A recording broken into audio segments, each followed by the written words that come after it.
John 13.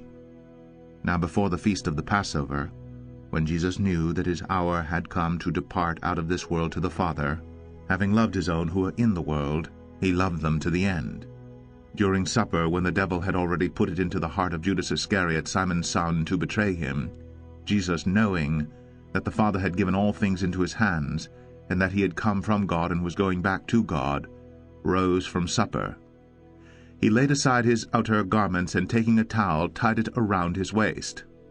Then he poured water into a basin and began to wash the disciples' feet, and to wipe them with the towel that was wrapped around him.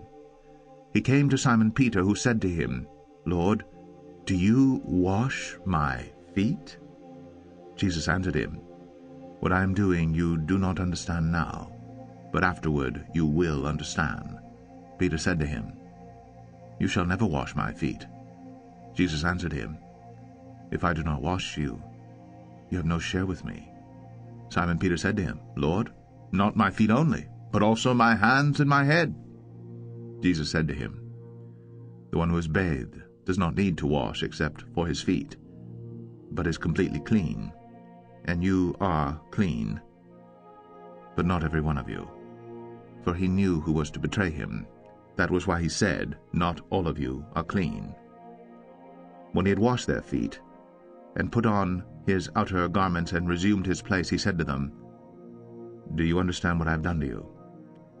You call me teacher and Lord, and you are right, for so I am. If I then, your Lord and teacher, have washed your feet, you also ought to wash one another's feet. For I have given you an example that you also should do just as I have done to you. Truly, truly, I say to you, a servant is not greater than his master, nor is a messenger greater than the one who sent him. If you know these things, blessed are you if you do them. I am not speaking of all of you. I know whom I have chosen. But the scripture will be fulfilled. He who ate my bread has lifted his heel against me. I am telling you this now, before it takes place, that when it does take place you may believe that I am he. Truly, truly, I say to you, whoever receives the one I send receives me, and whoever receives me receives the one who sent me." After saying these things, Jesus was troubled in his spirit and testified, "Truly, truly, I say to you, one of you will betray me."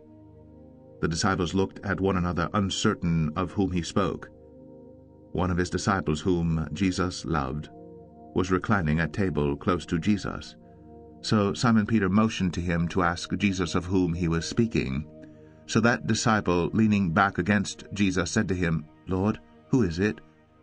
Jesus answered, "It is he to whom I will give this morsel of bread when I have dipped it."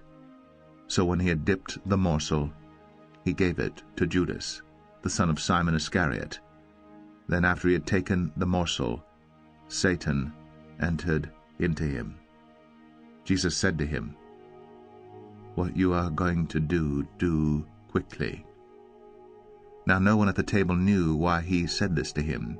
Some thought that because Judas had the money bag, Jesus was telling him, "Buy what we need for the feast," or that he should give something to the poor. So after receiving the morsel of bread, he immediately went out. And it was night. When he had gone out, Jesus said, "Now is the Son of Man glorified, and God is glorified in him. If God is glorified in him, God will also glorify him in himself, and glorify him at once. Little children, yet a little while I am with you. You will seek me, and just as I said to the Jews, so now I also say to you, where I am going you cannot come. A new commandment I give to you, that you love one another. Just as I have loved you, you also are to love one another. By this all people will know that you are my disciples, if you have love for one another." Simon Peter said to him, "Lord, where are you going?" Jesus answered him, "Where I am going you cannot follow me now, but you will follow afterward." Peter said to him, "Lord, why can I not follow you now? I will lay down my life for you." Jesus answered, "Will you lay down your life for me? Truly, truly, I say to you, the rooster will not crow till you have denied me 3 times."